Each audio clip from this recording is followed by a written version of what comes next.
How we doing, everybody? UFC Thoughts here, and today I'm going to be going over my picks and breakdown for every fight on UFC Vegas 103, Kape vs. Almabayev on March 1st, 2025. Timestamps in the comments below. Let's get right into it with the first fight of 12. We start with Montana de la Rosa versus Luana Carolina.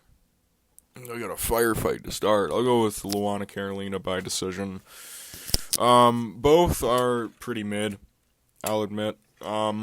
But I like Luana Carolina in this matchup just because I think that she is going to be a bit of a better striker in this fight, and I think she has decent takedown defense, which is a place Montana de la Rosa can actually do some damage, get some control time as well. Montana can definitely land some punches on Luana because her straight shots are probably her best weapons on the feet. And Luana Carolina does sometimes lean her head back, but not back enough to slip shots, so she can get caught doing that. But I think Luana's quicker and more technical with her kicking ability as well. Her punches are a little more loopy than Montana, but they definitely have a lot more impact. And, I think Montana de la Rosa is just painfully average as a fighter. She's not that good. Luana Carolina has some momentum built up right now with 3 wins in a row. Yeah, Lucy Pudilova. I think the Julia Stoliarenko win is actually decent. And Ivana Petrovic. She also beat Lupita Godinez. So I think that's really a really stellar win for her. You know, Montana de la Rosa, she's on like, a 1-fight win streak. She lost to JJ Aldrich. To be fair, she's only lost to, some decent competitors in her career. But I don't think that this is a fight Luana can get controlled on the ground as much. So I think Montana is going to mostly have to resolve to a striking battle, which I think Luana Carolina will win. We move to ranked flyweights. Charles Johnson versus Ramazan Temirov. I'm going to go with Ramazan Temirov. I think he can KO Charles Johnson, honestly. Now this could backfire, but I believe that Charles Johnson can get hurt. We've seen it happen before. We've seen it happen quite a few times. I think Ramazan Temirov is a guy you can't let hurt you, because we've seen like Azat Maksum be able to drop Charles Johnson before. We've seen, Suma Dwerji land some big shots on him. There are moments where Charles Johnson is taking pictures in fights. He's going to be going up against a very small opponent in Ramazan Temirov, who he's probably going to go in there thinking that I can fight at range against this guy. Ramazan Temirov is actually a karate point stance fighter. He's going to be already a great distance away. He is so fucking fast for a flyweights are fast. Ramazan Temirov is nutty fast. He is actually insane how quick he is. He's going up against Charles Johnson, 34 years old, in a young man's division in flyweight. Don't get me wrong, I like Charles Johnson.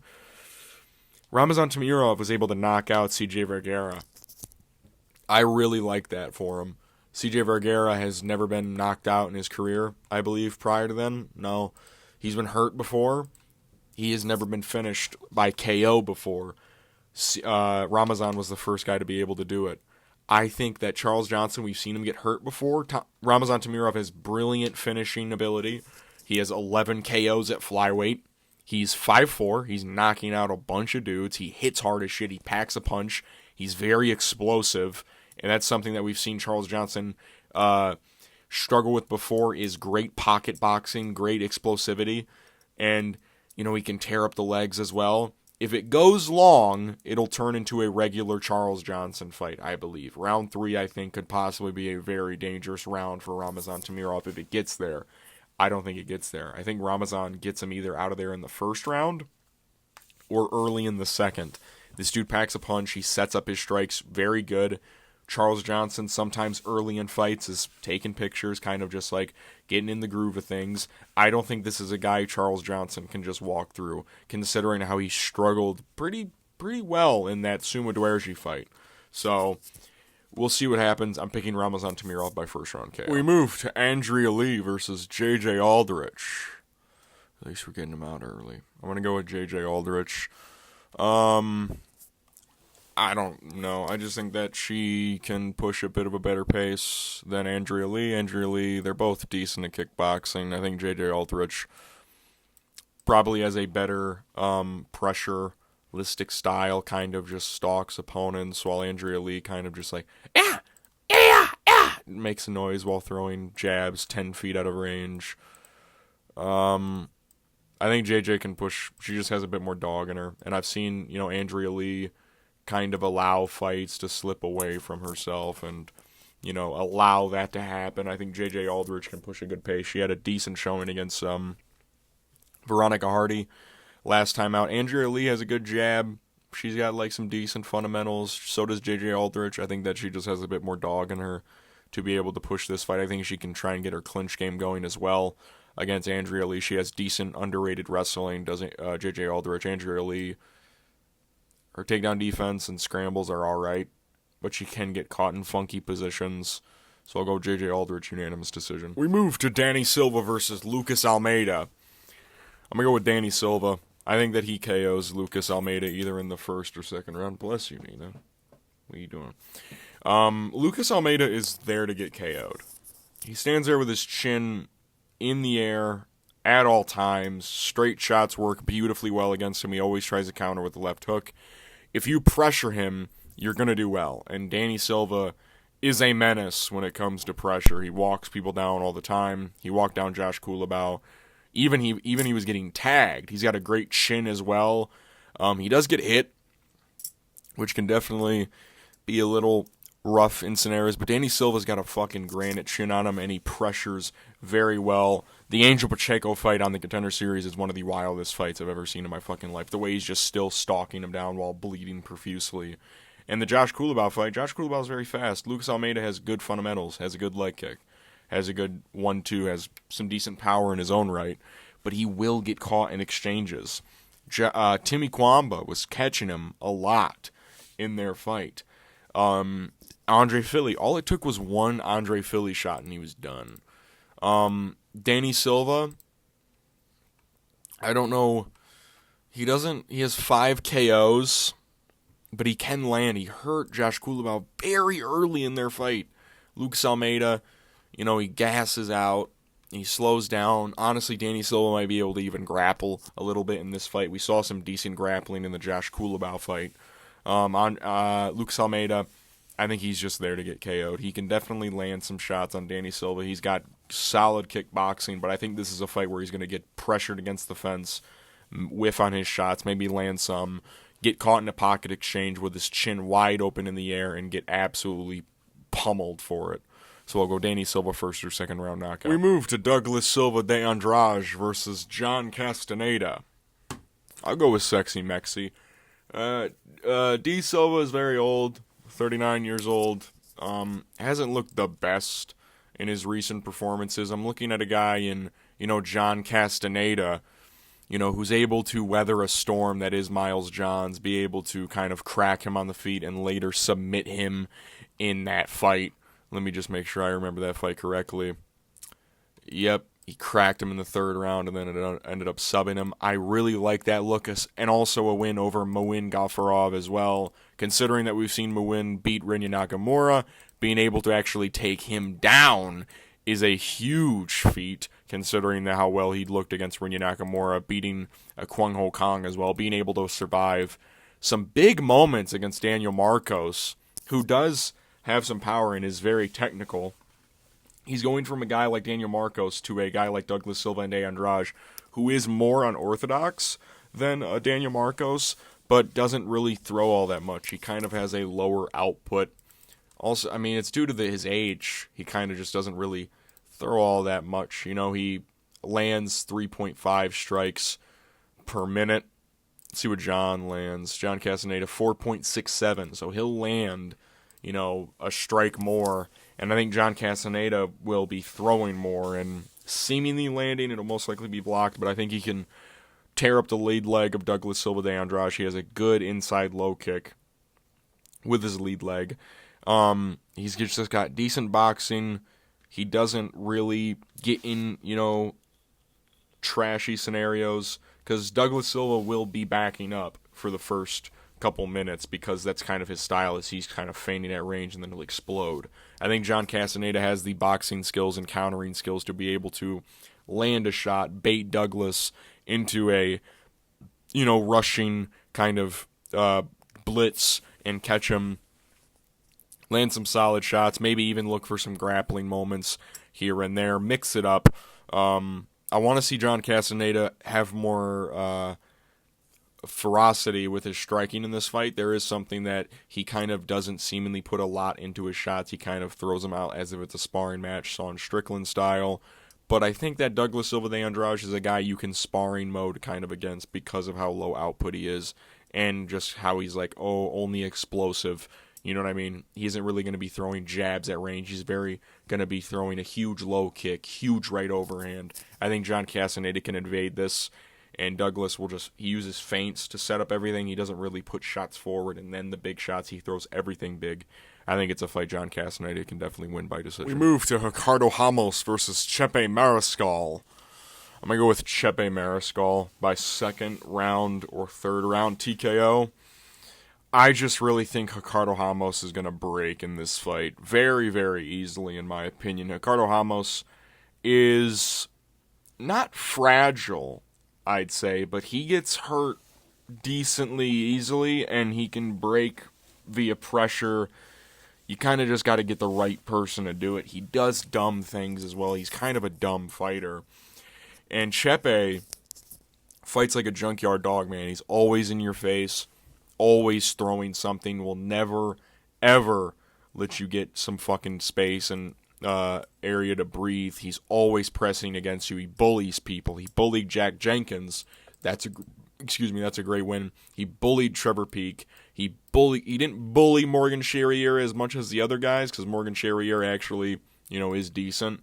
And then he bullied the shit out of Damon Jackson, like, bad. Like, I was like, God damn, stop it, please.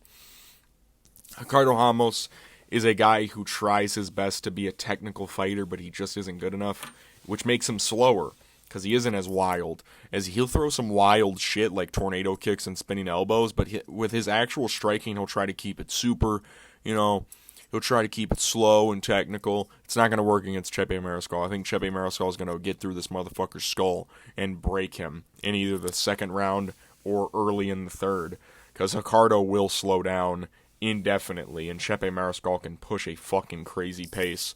When you look back at that Damon Jackson fight, the pace that they were fighting at, and the way he was throwing in that third round on the ground, beating the shit out of Damon Jackson, it's almost like, how the fuck can he even do this?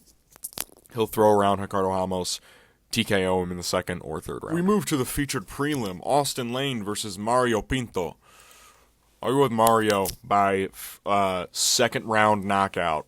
Austen Lane has been knocked out in every loss of his career.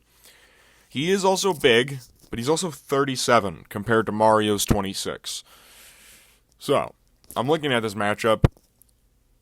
Austin's going to try and get this fight to the ground. He is going to try and get Mario to the ground. That is something that Austen Lane is going to try to do. He did it against Jonata Diniz. He did it against Robelis de Spain. He's going to try and get Mario Pinto to the ground and slow him down. Little does he know, Mario Pinto has actually fought 5 rounds before and has great cardio. Mario Pinto is going to knock out Austen Lane, who's going to gas himself out in the first round, going for takedown attempts, overexerting himself by throwing too much. Mario Pinto is a very touch-and-go fighter at heavyweight, which is extremely rare. Very technical with his striking ability. Has great finishing potential as well at that. He is pretty accurate as well, places his shots decently well.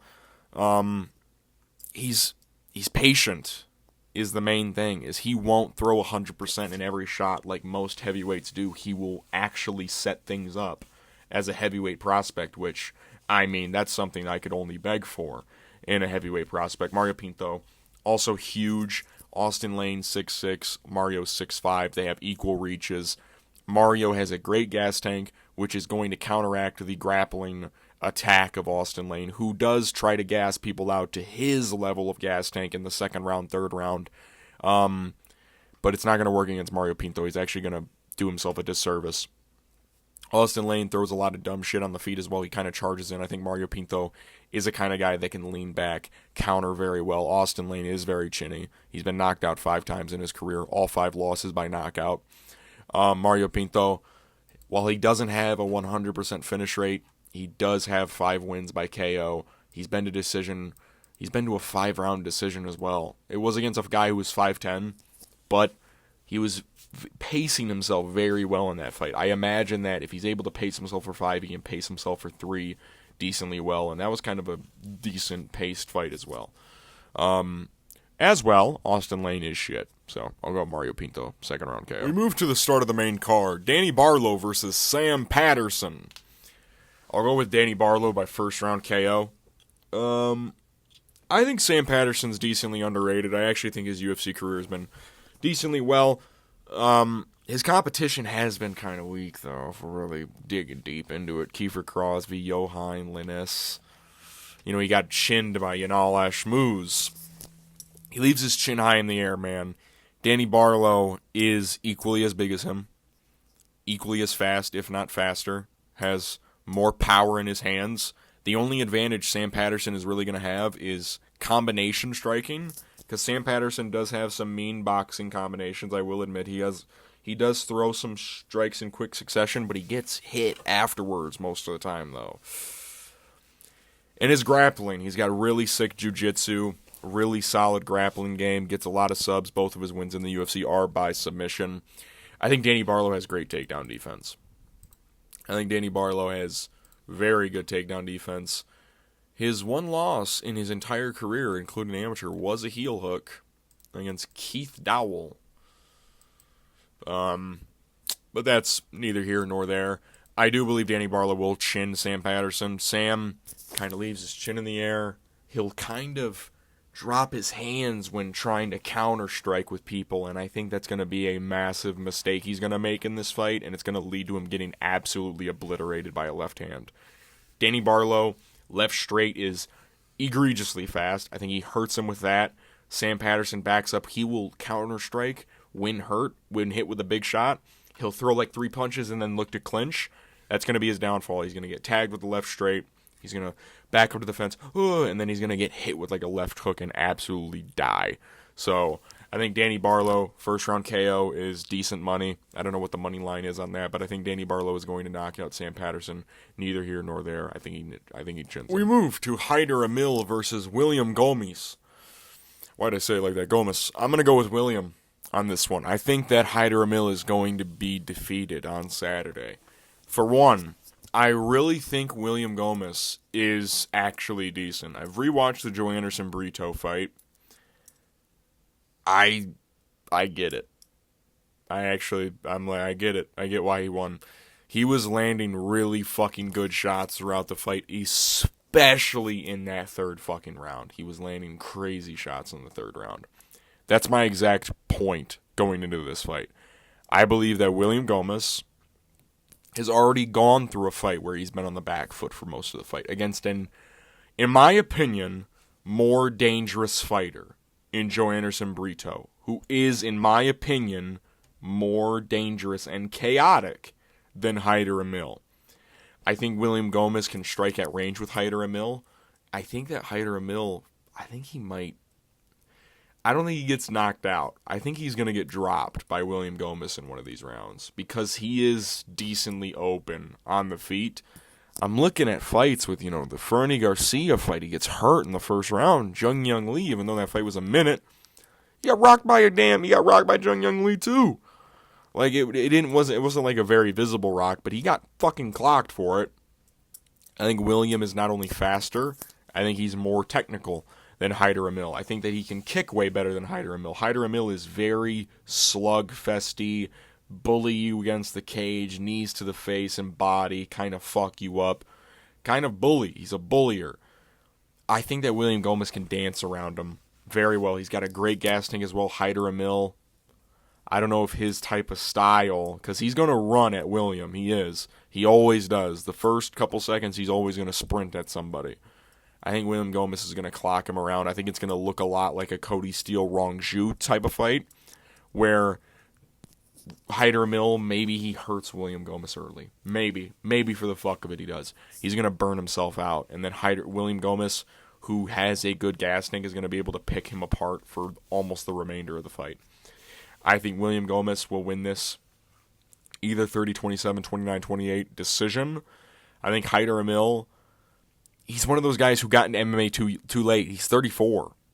And he's kind of like, he's decently sized for featherweight. He's fighting one of the biggest featherweights on the roster in William Gomis, who is coming off a very good win against Joanderson Brito, who has crazy momentum right now. Joanderson Brito, Giannis Gimuri, Francis Marshall, and Jarno Aarons, right? I mean, the Joanderson Brito win, that's fucking huge, dude. It's fucking massive. You know what else is massive? Move to the featured fight, Nasrat Haqparast versus Esteban Ribovics. After that fight against fucking Daniel Zellhuber, they got fucking... I'm going Esteban Ribovics on this one. I think he can TKO Nasrat Haqparast either late in the second, early in the third. I really like Esteban in a fight like this against a guy like Nasrat, who is also decently well endowed on the feet, has some power himself, is pretty fast in the early goings, does slow down as the fight goes on. So does Esteban, but at a bit of a... Nasrat slows down at a bit of a quicker clip than Esteban does, and that's crazy because Esteban will throw way more than Nasrat will, and it's because he throws in combinations. Nasrat is a very single shot guy, especially with his left hand. He's a left hand dominant. He'll throw a left straight. He'll throw a bunch of them. I think Esteban can be able to, and I think he can work his slipping head movement in this fight very well, land a hook over the top, and really brutalize Nasrat in the pocket exchange of this fight. Nasrat is not a wrestler, which is what Esteban has struggled with exclusively in his career, is people who can mix in the takedowns. I think Esteban's boxing is too good for Nasrat Haqparast. He can take a punch as well. That is another thing. Esteban can take a fucking punch, dude. He's taken a lot in his entire UFC career. He's been perfectly fine. He got rocked against Loic Radzhabov, got dropped by Daniel Zellhuber. He's taken a lot of shots, and he's just been able to eat all of them. I think the performance last time out against a much longer, rangier, more dangerous opponent in Daniel Zellhuber is honestly maybe a step down for Esteban Ribovics against a guy in Nasrat Haqparast who arguably lost to Jared Gordon in his last fight and was getting outboxed by Jared fucking Gordon. I think Esteban Ribovics can push a pace on him, pressure him against the fence. Nasrat Haqparast is willing to take a back step during moments, so will Esteban to regain like the center of the octagon sometimes. I think his pocket boxing and overall combinations is going to overwhelm Nasrat Haqparast. He'll get desperate midway through the second round, kind of try and overload on Esteban Ribovics, try and gain some respect back. He'll throw some very telegraphed left straights, get clipped for it a couple times. I think Esteban Ribovics will finish him either late in the second, like I said, or early in the third round. Nasrat Haqparast may have some success early because he is actually like disproportionately fast for his build, and he's been getting in shape for his recent fights as well, which is something I like about Nasrat Haqparast, because he used to be kind of this tank of a person, Kelvin Gastelum lookalike head ass, but he actually has been getting in shape recently. Esteban Ribovics, I think, is just too much. I think he's too much. He's on such a momentum swing right now. Nasrat Haqparast, you know, he had that one really solid knockout over Jamie Malarkey in the Apex. He's actually on a 4-fight win streak, to be fair. But he's having close fights. Like the John McDessie fight was close, man. When was this? Yeah, this was Gan Tuivasa. From my remembrance, I think that fight was... Or no, that was John McDessie versus Jamie Malarkey. That was close. The Landon Quinones fight at 293 was close, though. Like, that was a close fight. And Landon Quinones is not great. He is not a great fighter. I really think that Esteban Ribovics, as the fight goes on, he's more technical, which will also help down the stretch, even when they're both getting slower and more tired. Esteban keeps a similar approach and technique throughout the entire thing. Nasrat will kind of wing shots. So does Esteban during finishing sequences. But I think Nasrat will be broken enough. He'll go to the body as well. Will Esteban. I think he finishes him, like I said. Esteban's the boy. He better fucking win. We move to the co-main event. Cody Brundage versus Julian Marquez. This is the co-main.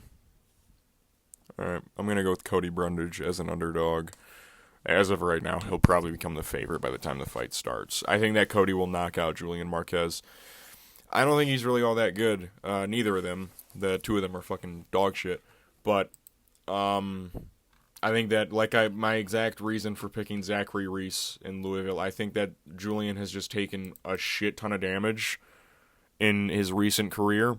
Gregory Rodriguez beat the ever-living piss out of him. Marc-Andre Barrios kind of beat the shit out of him. Zachary Reese knocked him out in 20 seconds. Cody actually has some power. He actually has some power on him. So does Julian. But Julian isn't like a wrestler.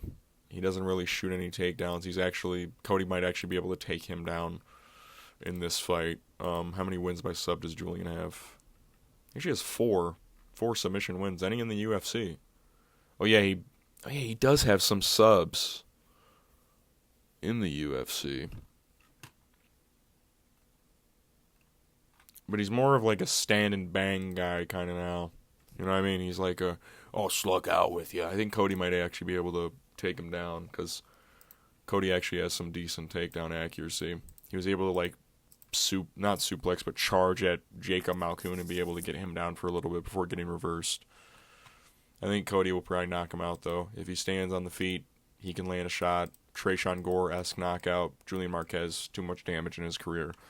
I don't give a shit about this fight, but it'll happen, I guess. We move to the main event. Manel Kape versus Asu Almabayev. I'm going to go with Manel Kape by third round finish. I like Asu Almabayev.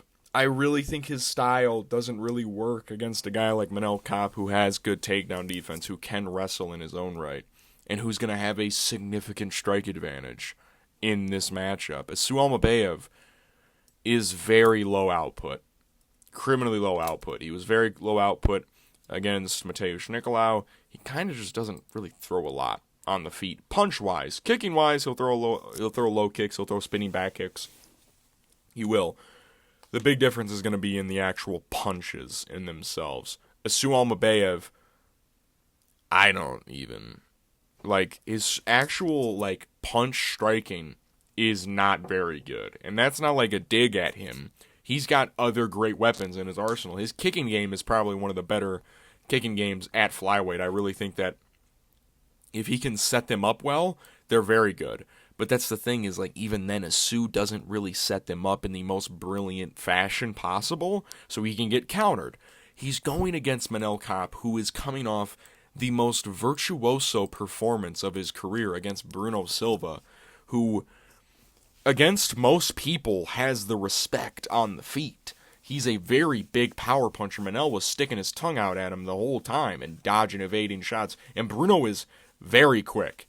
Quicker than Asu is on the feet, with the punches at least. And Manel was dodging, countering them like fucking crazy. And I think the way he fought like that is because he realized he can't fight like he did against Muhammad Mukayev. I think he's going to fight in a similar fashion. I think he can finish Asu in this fight. I really think he can. Asu Almabayev is going to look to get takedowns, of course. I don't think he'll be able to get them at will. I think Manel will be able to defend them. The Muhammad Mukayev fight, he only got 3 takedowns, and even at that, Muhammad Mukayev only got 2 minutes of control time in a 15-minute fight. I think Muhammad Mukayev is a better grappler than Asu Almabayev. I don't think that's an insanely crazy take to have. I think he's for sure more dangerous on the ground as he has more finishes on the ground submission-wise. Asu Almabayev had a very weird performance against Mateusz Nicolau. I think if you're going to become something in this sport, I think you kind of have to brutally finish Nicolau. If I'm being totally honest with you, Nicolau, the only guys that are beating him in the UFC at least, Alex Perez, brutal knockout. Brandon Royval, brutal knockout. The person that beat him before in the UFC, Dustin Ortiz, brutal knockout on the feet. You're the only guy in his career to win by decision against him, and you lost one of those rounds. And that was against a neutered Mateusz Nicolau. And Mateusz Nicolau is super technical, but he doesn't throw anything. He fought a neutered version of him when he doesn't even throw. He threw even less in that fight than he usually does. I think this is a bad matchup for Asu. I thought the Steve Erceg matchup was a bad matchup for Asu Almabayev. I think he's just not ready. I think his stand-up is not refurbished enough. And even then, his takedown threat isn't a big threat enough yet. He gets what? He has a 50% takedown accuracy, to be fair, but that is going up against, that includes the Ode Osborne fight, the CJ Vergara fight, Jose Johnson. He's not even finishing Jose Johnson, dude. And Jose Johnson has been finishing almost every loss in his career. Well, he's got 5 submission losses. You couldn't sub that guy? Come on, Asu. He has more submission losses than he does decision losses. CJ Vergara, he's been subbed before. He's been subbed twice. I guess one of them was Tetsuro Taira, to be fair. He did sub Ode Osborne, which, join the club. Okay? Join the club. Before that, he's going to fucking... He's fucking going to a second round with a 3-1 fighter who's now 4-4. He's going to a split decision with Zach Makovsky, who's 21-12. I think Asu Almabayev is not ready yet. I don't think he's fought even great enough competition in the UFC to compare to Manel Kape.